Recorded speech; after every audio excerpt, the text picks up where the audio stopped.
warahmatullahi wabarakatuh. Ashama kafude kabajamtoota jalatamtoota hordoftoota madda media kanneen gara YouTube channelii akkasumas gara Facebook fi YouTube channelii keenyaatiin gara madda media chi walumaa galatti hordofaa jirtan ilmaan Oromoodha. Kanneen biyyoota adda addaa teessanii sagantaa keenya irratti yaadota adda addaa nuuf kennaa turtanii fi kennaa jirtan hundi keessanuu galatoomaa isiniin jechuun barbaada. Guyyaa har'aa sagantaa addaa qophii addaa qabadee isiniif dhiyaadheen jira. Qophiin addaa keenya har'aa keessaa akkuma as jalatti barreeffama irraa argitanitti yeroo ammaa kanatti yeroo addunyaan qaroomtee fuula ishee kallattii takkatti deeffattee foddaa tokkoon wal ilaalaa jirtuu fi akkamitti waliin hojjannaa fi akkamitti waliin jiraannaa irratti fuula deeffattee jirtu. Gara sooshaal miidiyaatiin kiraayisiin gurguddaan nu dhaqqabee jira. Kollaapsiin gurguddaan nu dhaqqabee jira. Social media kollaapsiin kun ammoo isteejii baay'ee ulfaataadha. Isteejii akka sabaatti nama miidhuu danda'u, akka biyyaatti nama miidhuu danda'udha. Sababbiin isaas miidiyaan biyya ijaaruu danda'a, biyya diiguu danda'a. Hariiroo hawaasummaa jidduu jiru burjaajessuu danda'a. Guutumaan guututti illee balleessuu baatu hariiroo hawaasummaa, obbolummaa, hiriyyummaa waa hedduu konfiizinii adda addaa uumuu danda'a jechaadha. Kanaaf kiraayisii har'aan tana akka laayyootti ilaallu kana kiraayisii keessaayyuu gara sooshaal miidiyaatiin dhiyeenya kana ilmaan Oromoo irratti kallattii adda addaatiin argaa jirru dhaabbachuudhaan walumaa galatti Oromoo qofaa miti sabab-sablammii biyyattii Itoophiyaa keessatti argaa jiru hunda irratti uumamaa jiru kanaan wal qabatee akkamitti kiraayisii kana jalaa ba'uu dandeenya.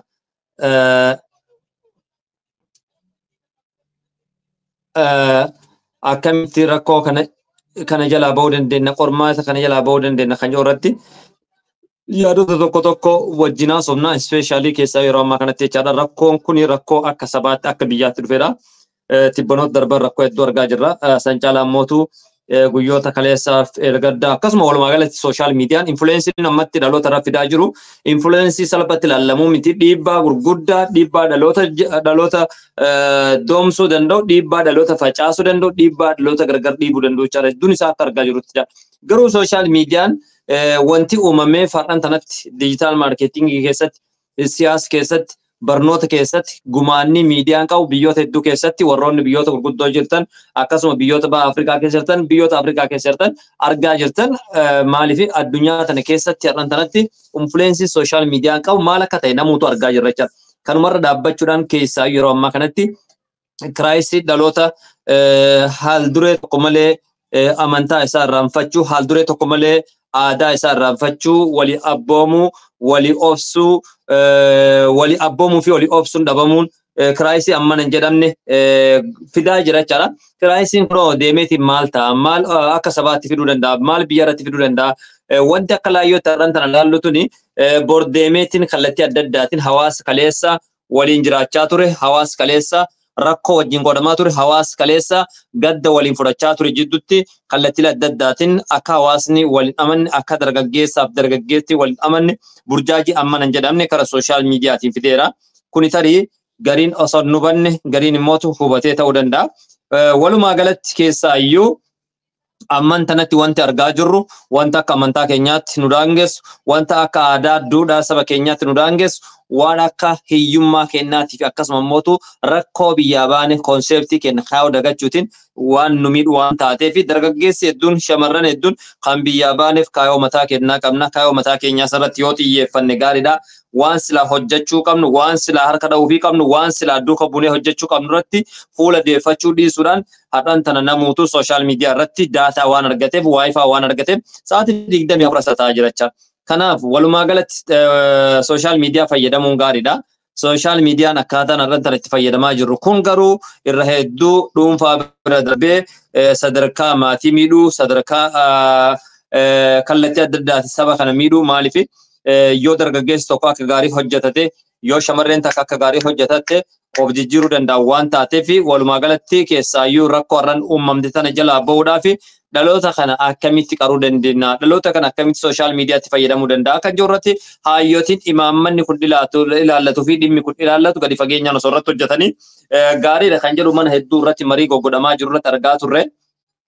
Dhuguma dubbachuudhaaf keessaayyuu shamarran keenya dhugaa dubbachuuf haala adda addaatiin istireesaan ta'uu danda'a, dipireeshinii waan adda addaatiin keessaayyuu dhiibbaa jireenyi biyya ormaa nama gooturraa waan tokko tokkorraa itti bashannanuudhaaf sooshaal miidiyaa fayyadamuu danda'anii garuu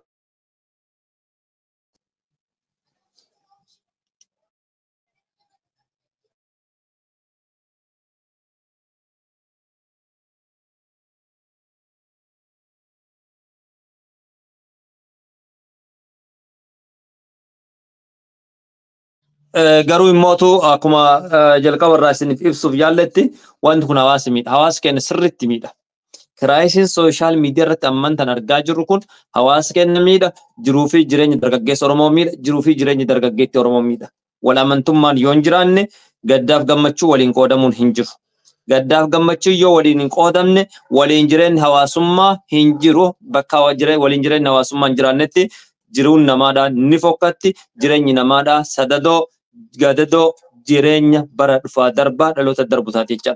Kanaaf haalli fayyadama sooshaal miidiyaa nuti itti fayyadamnu at least yoo xiqqaate sooshaal miidiyaa keessatti haalli fayyadama keenna jiddu galeessummaadhaan aadaa uumee kaleessa sabni kuni qabu wal kabajuu, wali abboomuu, wali ergamuu, wal jala deemuu, wal jala hiriiruu, wali obsuu kan qabaachuu qabna jecha.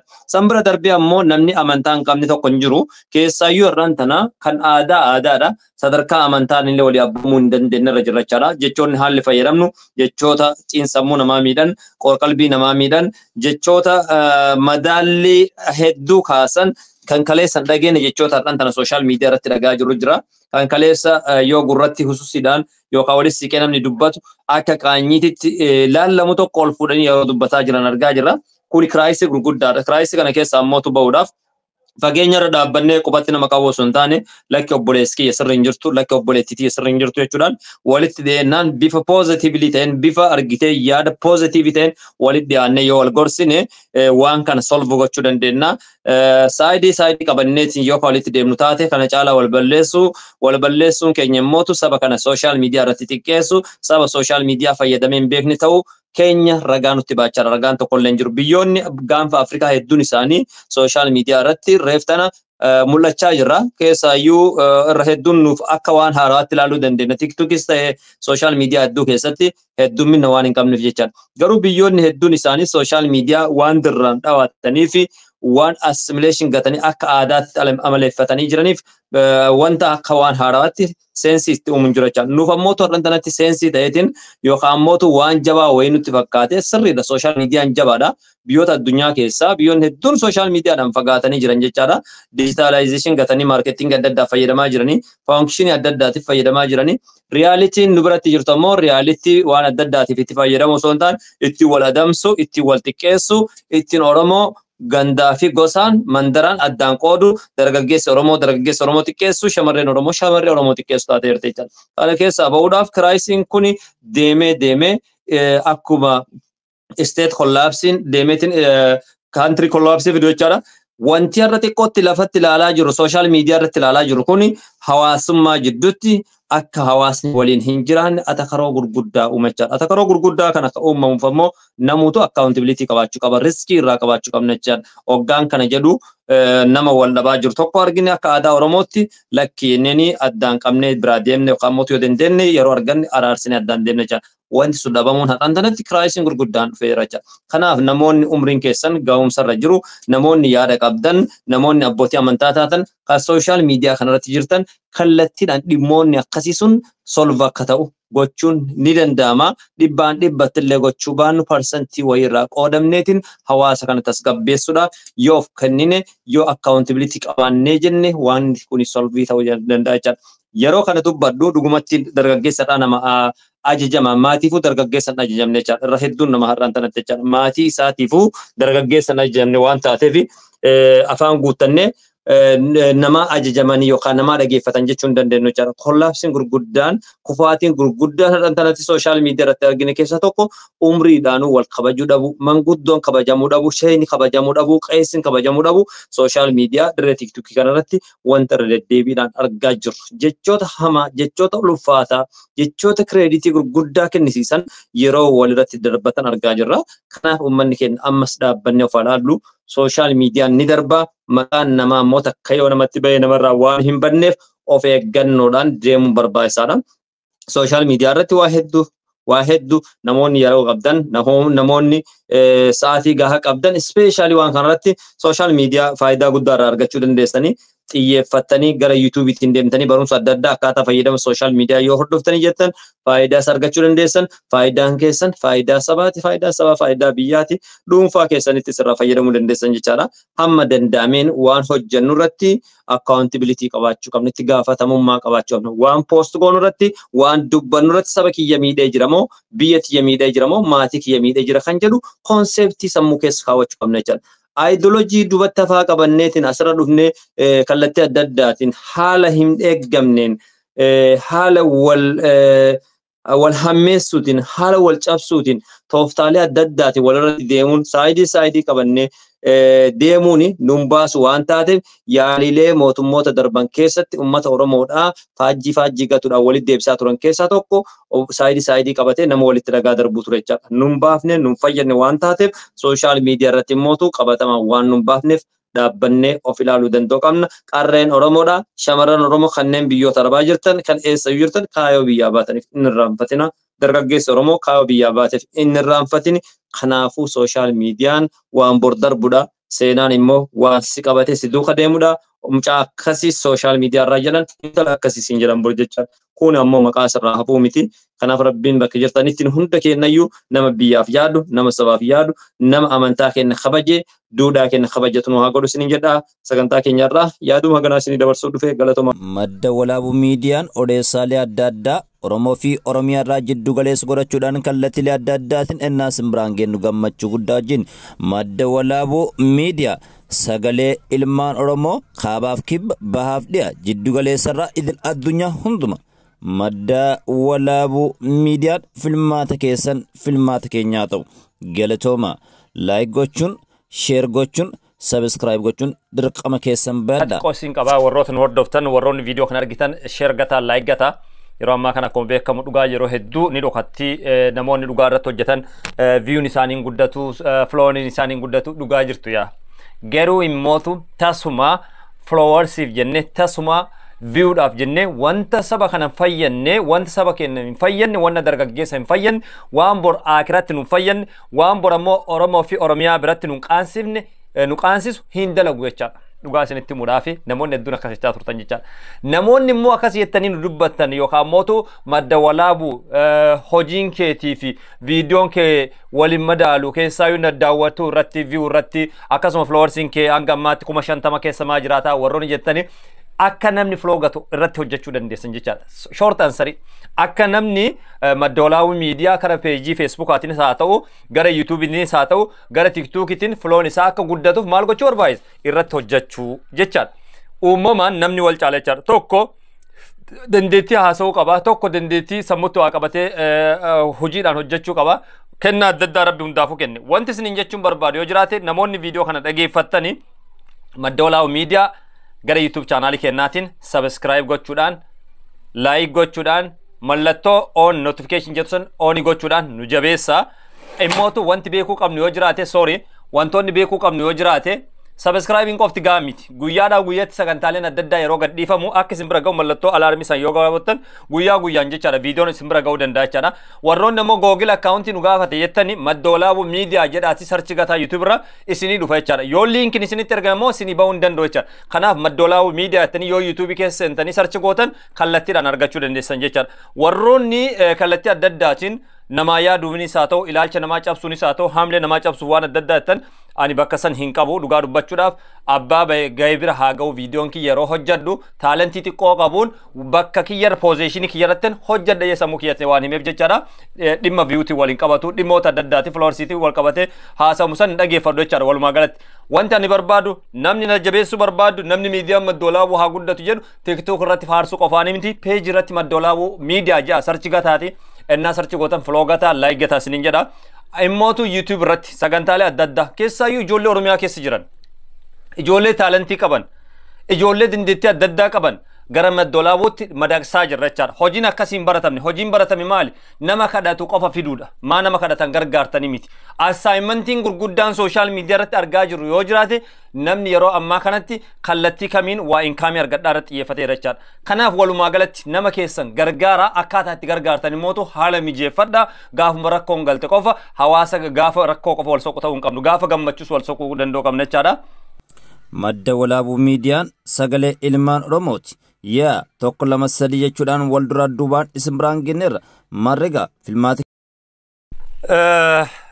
Kabajamtootaaf jaalatamtoota hordoftoota madda walaabuu miidiyaa namoonni adda addaa intarvii nu godhii naan jetta yeroo hedduu tiktok irra yoo seenu koomantiin argusanii facebook irrattis argaan jira telegram irrattis argaan jiracha so akkaataa itti intarvii nama gatan san keessaan ergesinitti mul'iseen booda salphatti intarvii walii gatuu hin dandamacha. Intarviin ammootu intarvii wantoota akkasii himannaati miti. Intarvii dargaggeessa waa uume shamarree waa uumte yoo san ta'uu baate ammoo aadaa ishee kan beeksifattu aadaa isaa kan beeksifattu uumee kaleessaatiin akka dargaggeessa kaleessaatti akka dargaggeettii kaleetti akka shamarree kaleessaatti akka shamarrii kaleessaatti warroota dubbatan jechaadha. Aadaa ofii eeggatanii amantaa ofii eeggataniiti malee ebaloo akkas jedhee jira ebaloo akkas ta'ee jira ebaloo akkas wanta ebaloo akkas ta'ee fi wanta ebaloo akkas godhee keessatti affeerraa hin qabu maddolaawwan jechaadha. Affeerraan hin qabu ijoollee biyya keessatti taalantii qaban ijoollee biyya keessatti ogummaa adda addaatiin hawaasa diyaaspooraa wal nu garsiisi jedhan ogummaa mana ijaarsaa ta'uu danda'a ogummaa rifeensa tolchuu danda'a ogummaa uffata aadaa hojjechuu ta'uu danda'a ogummaalee adda addaa ogummaa abbaan qabuun jechaadha. Hawaasni kiyya na haa baru hawaasni kiyya foddaa addunyaatiin na argu kan jedhu balbalti madda walaabuu miidiyaa banaadha. Sooftiweeriin qabnus sooftiweerii ilmaan Oromoo tajaajilu malee sooftiweerii ilmaan Oromoodhaa hadhaa barsiisu miti dhugaa isinitti himuudhaaf jechaadha. Kanaaf dargaggeessi Oromoodhaa kan aadaa keessi beeksifachuu barbaade kan eenyummaa kee beeksifachuu barbaade akkasuma immoo dhimma waloo fi walooma dargaggeessa Oromoo fi dargaggeettii Oromoo irratti dhimma faayidaa biyya keenyaa irratti dhimma dinagdee biyya keenyaa irratti taalantiiwwan adda addaa namoonni qabdan koottaa isiniin jedha ammas jechaadha. Garuu immootu dhimmoota dhuunfaatiif dhimmoota gandootaatiif dhimmoota naannootiif madda walaabuu balbalti keenya cufaadha yoomiyyuu jechaadha. Dhimma Oromoo ijaarsu dhimma Oromoo humneessu siyaasa keessatti haa ta'u dinagdee keessatti ispeeshaalii dhaloota har'aa kan argitee ka biyyaa baqachaa jiru kana muuxannoo mooraa baqattummaa keessaa qabdu biyyoota guddatan keessaa qabdu fuutee yoo ilmaan Oromoodhaa kan biyya jiranii fi kan biyyoota adda addaa jiraniif sheer gochuu yoo barbaadde ammas balbalti keenya banaadha. Kanuman isiniin jedha ulfaadhaa warri viidiyoo kana dhageettan sheer naa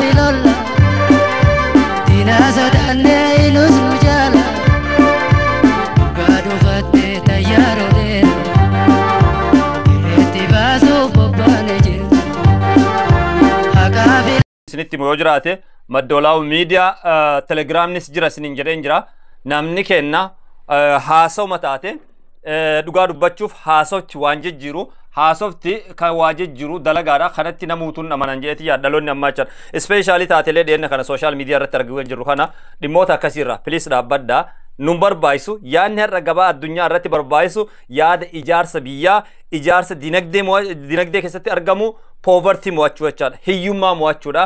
Hiyyummaa kana mootu dhugaa dubbachuudhaaf waan danda'aniin liistiroo dalaydee wantoota adda addaa dalaydee jechaadha hiyyummaa mo'achuu keessatti xiyyeeffannu irra caalatti ammoo fakkeessaa ta'uu jala ba'uu qabna jechaadha. Dubartoonni keenya hedduun waan akkasiin qabaa biyya san deemuu barbaada viizaa biyya akkasiin deemuu barbaada dubartii hedduun nyaatamaa jira obboleeyyan kiyya. Dubartiin hedduun biyya Awurooppaa yookaan Ameerikaa deemne jechuudhaan biyya keessaa karabata hidhatanii biyya keessaa uffata gaarii kaawwatanii waan adda addaatiin ijoollee keenya miidhaa jira waan taateef hamma dandeessaniin biyya keessanitti fuula deeffadha waan danda'uun humna qabuun biyya keessatti hojjedha of jijjiira jechuudhaan akka of eegdan isin jechuun barbaada. Dhuguma dubbachuuf namoonni waan gaarii dalagaa jirtan anaaf osoo hin taane maatii keetiif osoo hin taane ofii keetii guyyaan itti gammaddu ni dhufa jechaadha. Har'a namoonni hedduun si faarsuu danda'an har'a feek niwusii qabattee dhufuu dandeessa har'a feek filoorsii qabattee dhufuu dandeessa jechaadha. Dhugaa dubbachuuf feetus jaalattus jechaadha. Flowersiin ati qabdu nama 10 yoo taate nama 20 yoo taate nama sammuun isaa free taate jechaadha. Fake flowersiin barbaadu akka nam tokkotti jechaadha. Fake flowersii warroonni taatan wanti madda walaabuu miidiyaan yeroo hedduu poostii gatu isin hin fayyadne taanaan flowersii keessan irraa kaabachuu hin dandeessan jechaadha. Garuu immootu ijoolleen Oromoodhaa bakka dhaabbattaniif bakka ooltan maalirra akka ooltan ofii keessanii of qoradhaa of ilaalaa isiniin jedha.